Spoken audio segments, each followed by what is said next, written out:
Welcome. My name is Marty O'Shea, proud to be your superintendent of schools. We wanted to provide the community with a couple of short video tours of Glenbrook and Williams Middle School so that hopefully residents can make an informed decision as the building project comes up for a vote in September. So we'll start with just talking about the exterior of the building and our parking lot. The parking lot really lacks any modern design. It's essentially an open space that doesn't have dedicated bus lanes, dedicated car lanes.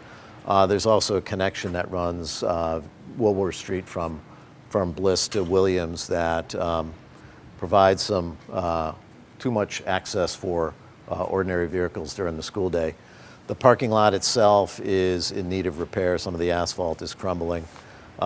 Probably a good time too to get some exterior shots of the building. I want to make it clear that in my view, the buildings have been well cared for through custodial care, through maintenance care, through capital investments by the town. I really think the buildings have been well cared for, but the systems that we're going to be talking about really go beyond the reach of typical maintenance or typical capital planning funds. We're looking at a building that essentially hasn't had a major renovation since it opened in 1959. So the B-roll will probably pick up the original single pane windows. The B-roll might also pick up the 30-plus air conditioning units that support cooling and ventilation in the building. So most of the major systems in this building, and we'll see some examples when you go inside, but most of the major systems are original. The plumbing, the electrical, the HVAC original. The roof goes back to 1994, so the roof itself is in need of replacement as well. The life support systems, the life safety systems are lacking modern design as well, and we'll see some examples of that when we go inside. But to really emphasize that the buildings, in fact, have been well cared for since they opened in 1950, since this building opened in 59.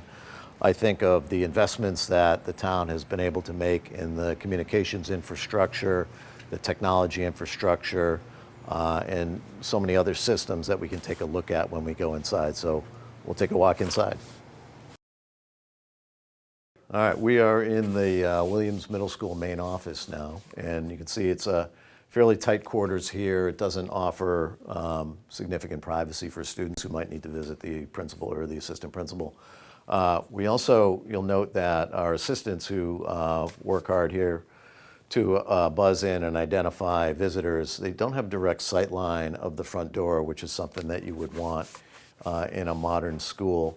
I will note, though, again, that in evidence of the investments that the town and the schools have made, we have monitors and we have a visitor entry system at each of our schools, including here at Williams Middle School.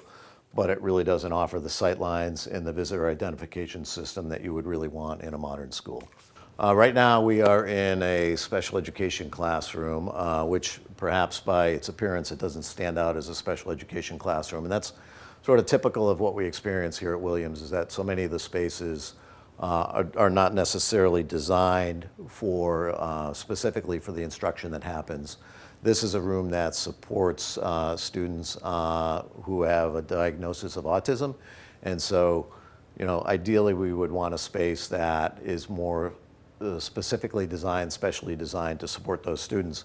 And we can walk into a room adjacent to this that provides some of the equipment that students who need some sensory breaks have to access.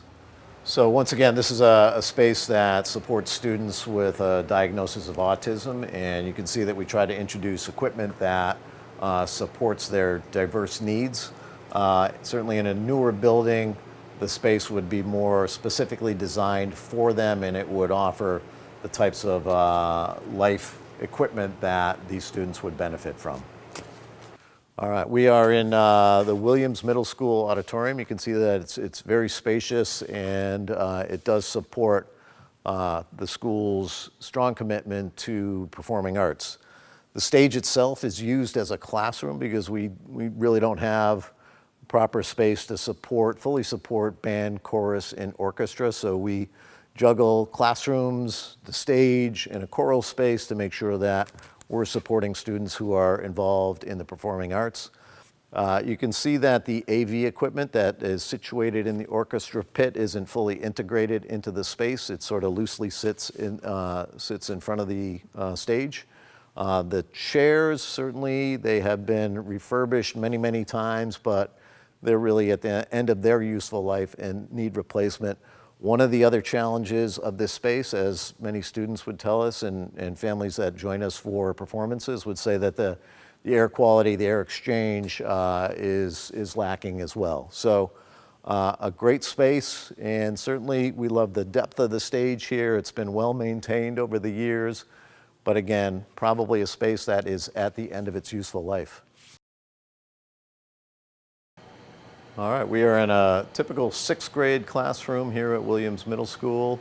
You can see that, again, reflective of many of the investments that have been made over the years. We have integrated technology and integrated communication systems in all the classrooms, although we do experience significant challenges with the intercom system here at Williams Middle School, which in a day and age when we want to communicate swiftly with staff in the event of a safety situation, having a reliable intercom system is critical.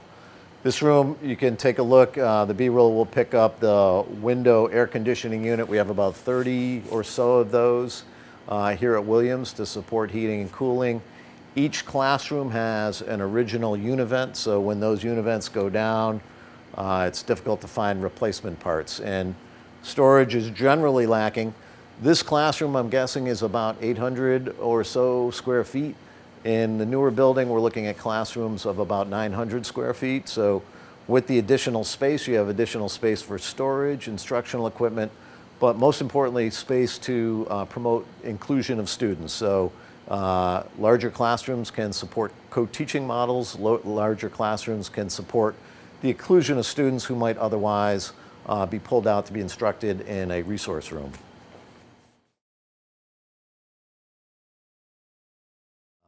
We're in a hallway here at Williams Middle School, and you can see that it's sort of reflective of that 1950s, 1960s industrial design.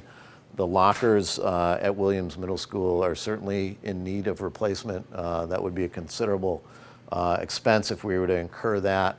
The lighting, we have made some upgrades with LED lighting, but you can see the sort of low ceilings, not a lot of natural light in the hallways, something that we know there's a connection between natural lighting, air exchange, air quality, and student learning. And so that's one of our challenges here at Williams Middle School is appropriate air exchange, appropriate natural lighting, all those things that create the climate and the conditions for student learning.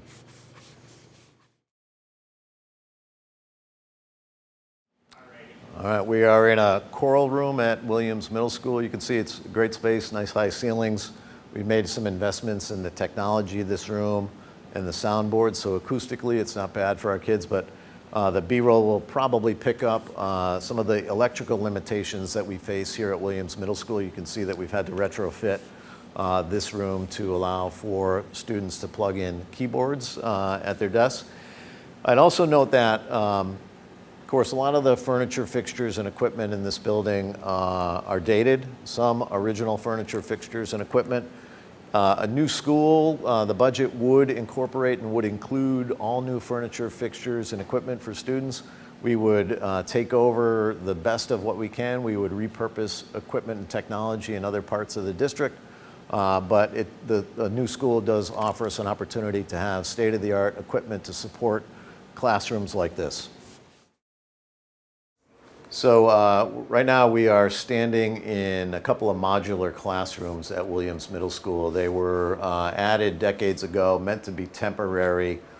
They are certainly at the end of their useful life. To the credit of the staff and the administration at Williams, they've converted this space into a counseling suite, which is actually a concept that we want to carry over to the new school. We kind of recognize that having a dedicated suite to support students' overall well-being is very, very important. But as we go in, you'll see that the staff has done a really nice job creating inviting spaces for kids, but the envelope, the shell of this building is really beyond repair and needs to be replaced were we to stay here at Williams Middle School.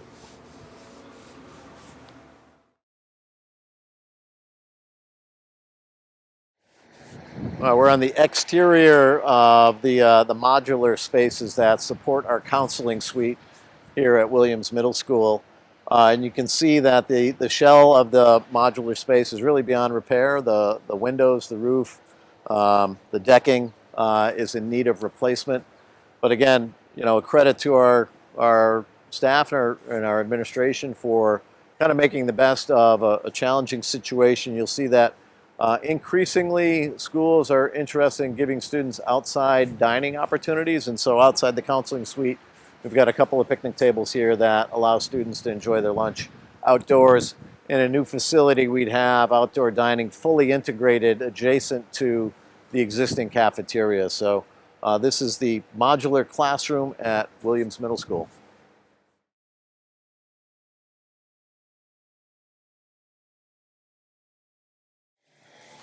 All right, as our other camera is picking up, the building is wraps around an interior courtyard.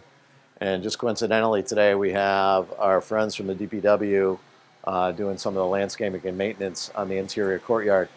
Interior courtyards probably were well intentioned back in the day, but they become a landscaping and maintenance challenge for crews trying to get equipment and manpower in there during non-school hours. The existing courtyard, a lot of the concrete is crumbling and in need of replacement and repair as well. All right, right now we're in an ELA intervention room, and so this is meant for small group targeted literacy instruction.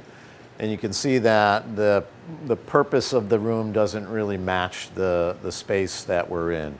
Ideally, this would be a smaller room with furniture that is more specifically purposed for small group instruction. But again, I appreciate the investments that we have made in the space. Each of our classrooms at Williams Middle School has overhead projectors. Each of the classrooms has an intercom-enabled phone.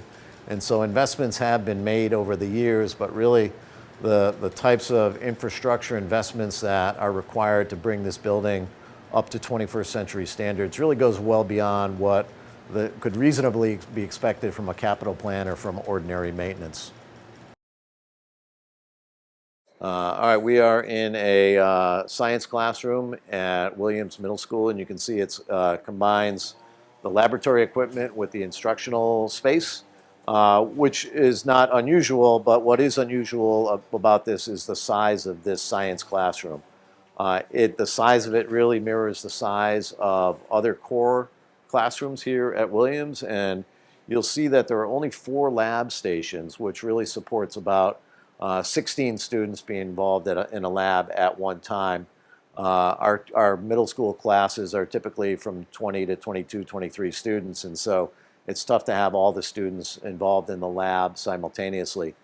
The other thing that's a challenge is that the lab space is not separated from the instructional space. It's really fully integrated. It's really tough to get around in this classroom when you include an instructor, perhaps an instructional aide, and then 20 to 25 students. So in the newer building, as it's currently designed, we would be looking at science lab classrooms that are about twice the size of this.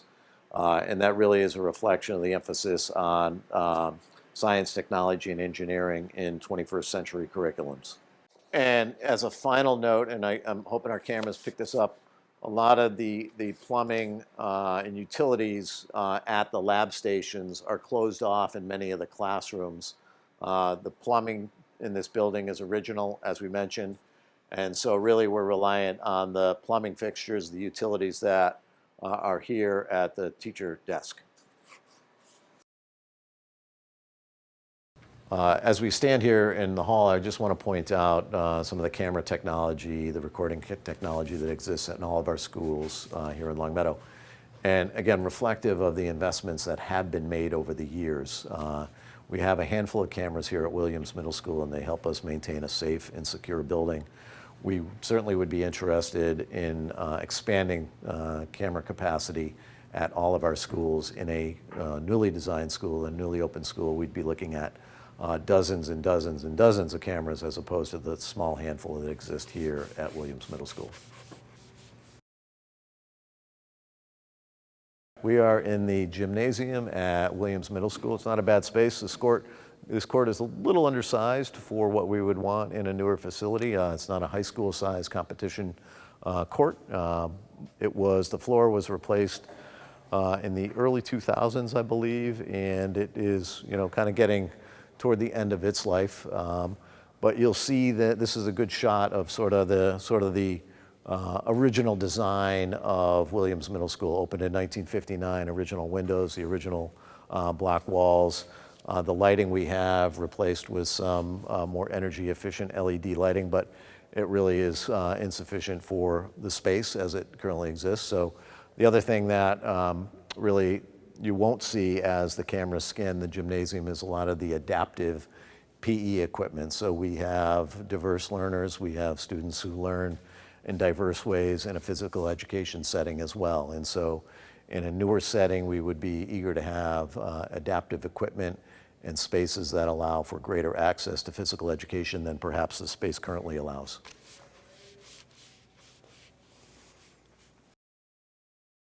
All right, we are right now in the STEAM classroom at Williams Middle School. STEAM meaning science, technology, engineering, art, and math. So it's a related art. It's an elective class that the students have access to that integrates all of those disciplines.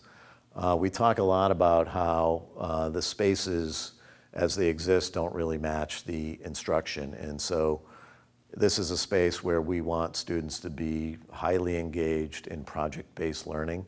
And again, to the credit of our educators, they have done their best to work with the existing space to create those opportunities for kids. You'll see a green screen here that allows for students to do some digital production. Our cameras might have picked up on some of the projects that the kids have been involved with. They do a lot of design and engineering work in this space. In an ideal world, this space, it's more of a maker space, and the furniture, fixtures, and equipment do more to promote the type of engagement, immersive learning in science, technology, and engineering that we know can happen. We are in the library at Williams Middle School, and you can see that to the credit of our educators and administrators, they have tried to modernize the space, and we're grateful to the Longmeadow Educational Excellence Foundation for providing us with some grants to bring in some new modern furniture. And the cameras might pick up some of the types of furnishings that support student learning nowadays. It's highly flexible, it's inviting, it's on casters, it can be reconfigured depending on the learning activity that's happening here in the library.